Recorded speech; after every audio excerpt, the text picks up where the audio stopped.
La obesidad se ha convertido en la pandemia del siglo XXI. Cada año 2,6 millones de personas mueren como resultado del sobrepeso o la obesidad. A nivel mundial, la obesidad se ha duplicado desde 1980. Más de 2.000 millones de adultos tienen sobrepeso. El 59% de los europeos pesan más kilos de los que deberían. Son obesos. Soy Ada García Koch y soy coach y psicóloga de alimentación. ¿Qué significa esto? Que hay muchas conductas que son hábitos. La costumbre de comer con pan es un hábito. Y entonces hay gente que su comida no es satisfactoria si no hay pan. En Navidades todos comemos por hambre emocional y ahí nos está llevando más la alegría, ¿no? Estoy celebrando, estoy con mi familia, ¿no? Mi madre me prepara mi postre favorito. ¿Cómo no me lo voy a comer aunque esté súper lleno? Justo una curiosidad que yo creo que le tendríamos que contar. Pensábamos que venías a las 10:30. Entonces, como has venido más tarde, Sergio y yo hemos tenido que comer, porque si no pensamos que vamos a tener hambre.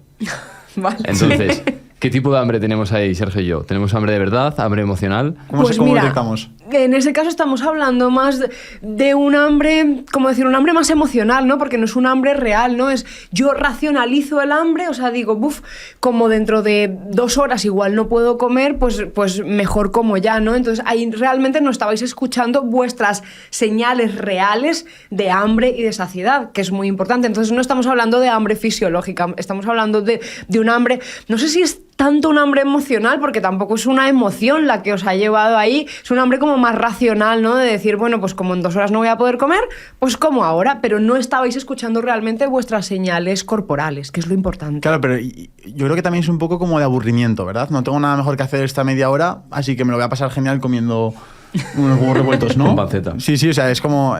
Eso también puede ser comer por aburrimiento, por el estímulo y la dopamina que te da. Claro, efectivamente, y ahí estamos hablando, o sea, cuando es aburrimiento estamos hablando de hambre emocional. Claro, yo no sé cuándo me estabais esperando, si estabais con los brazos cruzados aburriéndoos o qué estaba pasando, ¿no?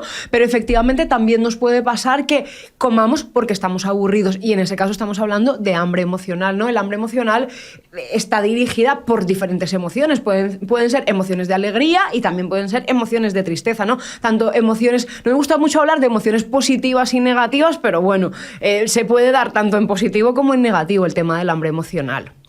¿Cuáles son las emociones que más suele jugar una pasada a una persona? Pues en el caso del hambre, ¿verdad, sí. Juan? En el caso del hambre normalmente la gente le suele pasar mucho el aburrimiento y luego la ansiedad, ¿no? Cuando están ansiosos porque no saben qué va a pasar. Y luego hay otro tema que también entra en el hambre emocional, que es la gente que es dietista crónica. Toda la gente que está intentando bajar de peso, que lleva mucho tiempo haciendo dietas, acaba cayendo en ansiedad. O sea, la emoción principal es la ansiedad, pero lo que nos lleva es el hecho de estar intentando hacer dietas para perder peso o para cualquier otra cosa, ¿no? Pero el tema de intentar controlar mucho la comida, a la gente cuando ve que no logra controlarla, le acaba dando ansiedad. Entonces, la ansiedad es una de las emociones que más nos lleva a comer, y luego el aburrimiento de no sé qué hacer, entonces abro la nevera 58 veces y bueno, al final encuentro algo que comer, ¿no? Serían como las 2 emociones principales, aunque hay muchas más. Por ejemplo, en Navidades todos comemos por hambre emocional y ahí nos está llevando más la alegría, ¿no? Estoy celebrando, estoy con mi familia, ¿no? Para un día que estamos todos juntos, ¿no? Mi madre me prepara mi postre favorito, ¿cómo no me lo voy a comer aunque esté súper lleno? Entonces, bueno, a la gente le genera más angustia cuando es ansiedad, porque claro, es una emoción que genera mucho malestar, pero la alegría también nos puede llevar a comer de manera emocional. Qué interesante, Ada, porque hoy quiero hablar sobre todo porque investigando un poco tu trabajo, hemos visto que muchas veces el hambre emocional y estos problemas que puede generar viene también un poco de la falta de autoestima, de esa gestión de cómo te ves tú a ti mismo desde fuera y todo eso. Así que yo creo que también eso es un tema muy interesante. Pero antes de profundizar en eso, ¿por qué es importante que la gente escuche este podcast? ¿Por qué es importante que la gente se pare un poco a pensar y a aprender sobre lo que es este hambre emocional, todo lo que tú te dedicas y todo tu trabajo? ¿Y qué problemas has visto que puede generar a la población el hecho de olvidarte y ignorar este problema o ponerte a trabajarlo y ponerte manos a la obra? Qué buena pregunta, Sergio. Me alegra mucho que la hagas, porque a veces yo también digo, porque la gente no se plantea lo importante que es esto, ¿no? A ver, básicamente vivimos en la cultura de la dieta. Sobre todo, bueno, no sé vosotros como hombres si lo vivís mucho, pero las mujeres tenemos mucha presión social, cada vez más los hombres, pero las mujeres hemos tenido a lo largo de toda nuestra vida muchísima presión de, oye, tienes que bajar de peso, no vaya a ser que engordes, ¿no? O sea, yo tengo recuerdos de tener 11 años y de repente perfectamente mi madre cogerme en brazos y decirme, uy, estás pesando más. Y yo con 11 años, que no estaba para nada en eso, empezarme a plantear, uy, igual he engordado, esto si soy chica no está bien, ¿no? Entonces es muy importante que empecemos a poner en cuestión esta cultura de la dieta, ¿no? Que cuando una persona que tiene sobrepeso va al médico, todo lo achacan al sobrepeso. Y a ver, algunas veces el sobrepeso puede ser un factor para que haya malestar, para que haya alguna enfermedad, pero no siempre, ¿no? Entonces yo creo que se trata de empezar a cuestionarnos un poco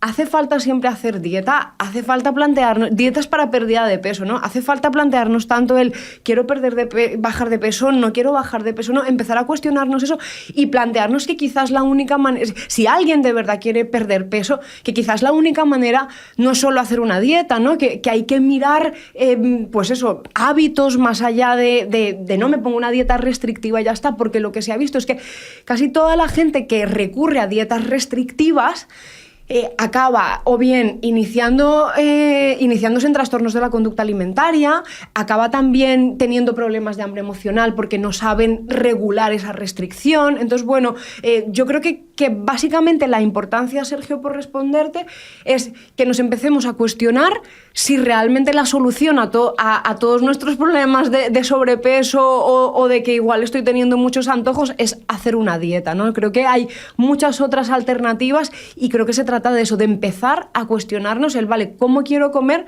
Más allá de estar pensando en voy a hacer una dieta. ¿No? Hablemos de esas personas que tienen sobrepeso, que hay que tener mucha empatía con ellos. Ahora se ha puesto de moda decir que estás gordo porque quieres. Ya. Más allá de que es porque quieres, ¿qué tiene que tener en cuenta una persona sobrepeso? ¿O qué es lo que has podido tú analizar? ¿Es algo que viene de la emoción? ¿Es algo que viene de la genética?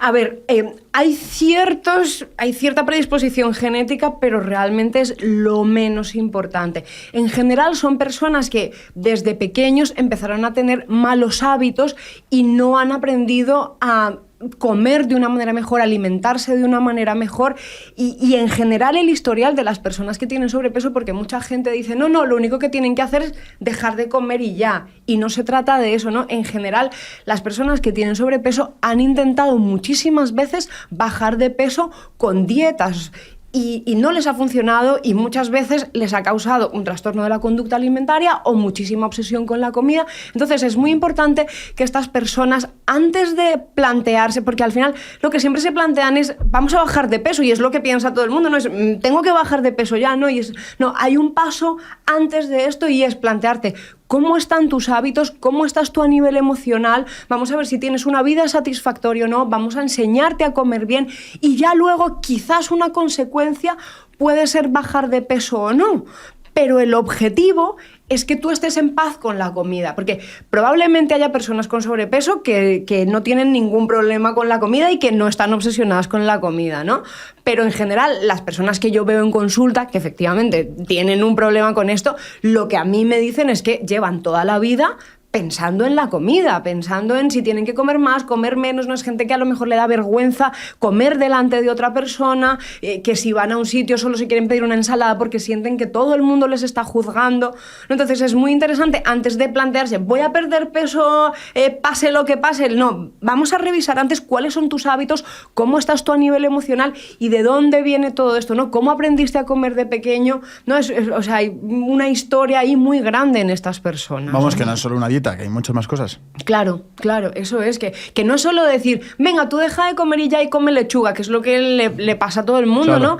Hace un tiempo me pasó con una paciente que llevaba un proceso de cambio de hábitos súper bueno y de repente fue donde la fisio, y la fisio le dijo que claro, que es que le dolía la espalda porque tenía sobrepeso y que tenía que perder peso ya. Entonces, automáticamente volvió a la cultura de la dieta que llevaba ella siguiendo toda la vida, que ya había intentado 1000 veces hacer una dieta súper acelerada y se desreguló completamente, porque esta fisio le dijo, bueno, pues pierde peso, haz una dieta ya, y no, o sea, hay que tener mucho cuidado con esto. A mí me parece muy interesante, Ada, pero las personas que están aquí, personas que tengan sobrepeso o que tengan, yo qué sé, o que estén delgados, ¿cómo se pueden autoanalizar o saber qué les está llevando a comer? ¿Es el estrés? ¿Es la ansiedad? ¿Cómo se pueden hacer una hoja de ruta para ellos? Vale, mira, sobre todo las personas que suelen comer en soledad, por ejemplo, o, bueno, en vuestro caso coméis más bien acompañados, ¿no?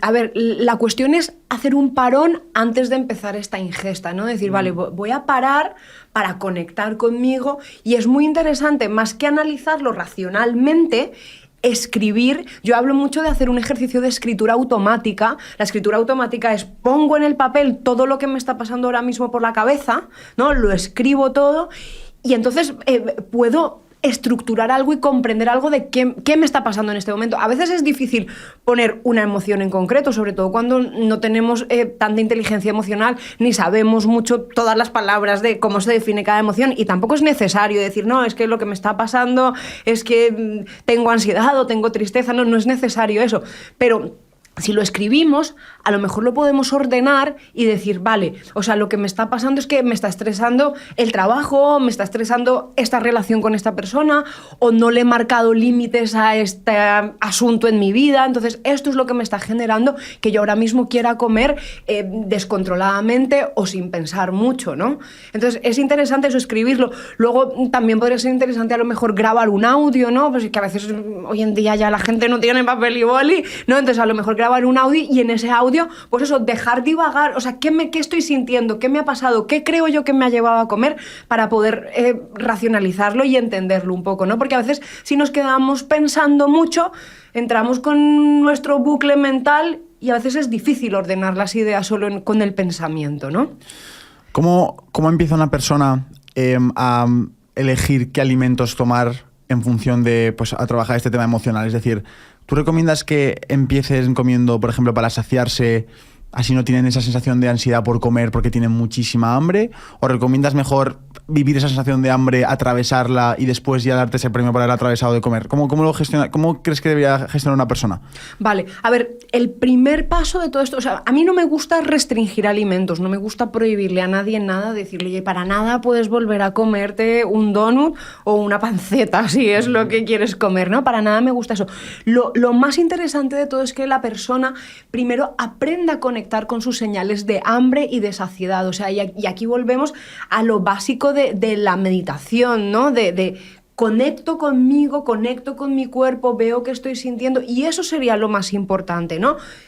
Miro si tengo hambre o no tengo hambre. Puede ser que no tenga hambre, pero aún así me apetezca comer y me apetezca gestionar esta emoción a través de la comida. Entonces, una vez que reconozco que no tengo hambre, me puedo dar el permiso de comer el alimento que sea que yo quiera comer, pero sabiendo que lo estoy comiendo sin hambre y es porque me apetece comérmelo porque me da placer o porque quiero gestionar una emoción de esta manera, ¿no? Entonces, vale, elijo comerlo, y cuando elijo comerlo, lo como de una manera muy consciente, ¿no? Yo esto lo insisto mucho, digo, vale, tú puedes comer lo que quieras, pero primero hazte tu parón para preguntarte, no, me gusta mucho hablar de las escalas del hambre, de 0 a 10, ¿cuánta hambre tengo? 0 hambre, pero aún así me apetece comérmelo. Vale, cómetelo, pero cómetelo tranquilamente, con conciencia y dándote el permiso, sin juzgarte, porque otro problema también es que la gente se juzga mucho cuando come, entonces luego se siente mal, ¿no? Claro, ahí viene un punto, y es, ¿puedes prevenir una falsa hambre? Es decir, tú vas conduciendo, vas por la carretera y dices, uy, me apetece comer, pero no sé si es hambre o no. Puede que sea, por ejemplo, un buen hábito haces una parada en la gasolinera, bebes agua y ves si después tienes hambre, por ejemplo, que recomiendan mucho beberte un vaso de agua, a ver si eso es simplemente sed o agua, sí, o hambre. Sí, porque a veces se confunde, a veces, ¿sí, no?, pensamos que tenemos hambre y en realidad lo que tenemos es sed, ¿no? Entonces es interesante hacer una parada, beber agua y preguntarme, ¿de verdad tengo hambre? ¿O solo tengo ganas de comer? Que ojo, que tampoco pasa nada por comer a veces si tengo ganas de comer, ¿vale? O sea, esto quiero que quede muy claro, porque a ver, todos, o sea, comer es un placer. Todos comemos por placer, ¿no? Vosotros antes también lo comentabais, sí, ¿no? Todos comemos por placer. Entonces, a veces hablas de la gasolinera. Hace muchísimos años tuve una paciente que le pasaba que cada vez que iba a la gasolinera, cuando iba a pagar la gasolina, veía no sé qué chocolates en la gasolinera y siempre los cogía. Entonces, claro, yo le decía, a ver, no pasa nada porque te comas los chocolates, pero no puede ser que cada vez que vas a echar gasolina, porque además era una persona que utilizaba muchísimo el coche, entonces echaba gasolina, no sé si 2 o 3 veces por semana. Claro, entonces yo le decía, no puede ser que cada vez que vayas a la gasolinera te compres los chocolates estos. Entonces, antes, párate, bebe agua, conéctate contigo misma, pregúntate en las escalas de hambre de 0 a 10 cuánta hambre tienes y si de verdad es necesario comerte este alimento. Y luego también ayuda mucho preguntarte el ¿cómo me voy a sentir después de comer esto? Sí, bueno, ¿no? tal cual, sí. O sea, porque a veces, claro, nos dejamos llevar por ese impulso inicial, no pensamos, no hacemos todo esto de parar, beber agua, respirar, conectar con las señales de hambre y saciedad, ¿no? Y de repente nos estamos comiendo el chocolate y claro, y luego nos sentimos mal porque nos damos cuenta que a lo mejor no era tan necesario comer esto. Entonces también es interesante el, vale, después de comer esto, ¿cómo te vas a sentir? ¿Es necesario que te lo comas? Y a veces la respuesta puede ser sí, y a veces la respuesta puede ser no, ¿no? Pero sobre todo que se haga esa ingesta desde la conciencia, ¿no? Para mí eso es lo más importante de todo. Y a nivel de sensaciones, ¿cómo diferenciarías tener la sensación de hambre física, sensación de hambre emocional, apetito, ¿no? Porque muchas veces está en diferencia entre apetito y hambre. ¿Cómo se siente eso? ¿Es Claro. el típico rugido, eso es hambre? Eso es hambre, sí, cuando ya te ruge la tripa es hambre, ¿no? Pero básicamente cuando tenemos hambre fisiológica, lo que nos pasa es que, por un lado, podemos esperar un poquito, o sea, no tenemos que comer ya mismo lo primero que nos pongan delante. Podemos comernos una manzana o nos podemos comer un pepino, o sea, tenemos hambre como de comida de verdad. También nos podemos comer cualquier otra cosa, ¿no? Pero no, como que no tenemos una necesidad de un alimento en concreto, ¿no? Podemos esperar, estamos tranquilos, ¿vale? Y luego sentimos eso, como que la tripa nos ruge un poco. No es necesario llegar a que nos ruja la tripa, ¿vale? Eso no es indispensable, pero bueno, sobre todo sentir que estamos en tranquilidad, ¿no? Vale. Y que puede esperar, o sea, que el hambre además no nos está desconcentrando de lo que estamos haciendo. Luego, cuando tenemos hambre emocional, lo que nos pasa es que el hambre nos desconcentra de lo que estamos haciendo, no seguimos centrados en lo... ¿no? Una persona que, por ejemplo, está estudiando, de repente se aburre, entonces de repente empieza a pensar, "Buah, pues yo quiero comer algo", y ya se le va toda la atención a quiero comer algo, y además no puede esperar, ¿no? Como que se empieza a poner muy inquieta y quiere un alimento en concreto, ¿no? Piensa en, no sé, unas patatas fritas y lo que quiere son patatas fritas o alguna cosa, algún alimento de estos súper procesados, ¿no? De un ultraprocesado, ¿no? Quiero patatas fritas o quiero algo así parecido, ¿no? Y luego, cuando termina la ingesta, cuando es hambre fisiológica, normalmente sabemos parar cuando estamos saciados y estamos a gusto y ya no pensamos mucho más en la comida. Sin embargo, cuando es hambre emocional, lo que nos pasa es que hay cierta sensación de culpabilidad, ¿no? Es como, me siento mal, o sea, encima he dejado de estudiar o de hacer lo que estaba haciendo, me siento mal y además a veces se suele comer mucha más cantidad de la que querríamos, ¿no? Y encima estoy súper lleno, entonces, bueno, ya me siento mal, ¿no?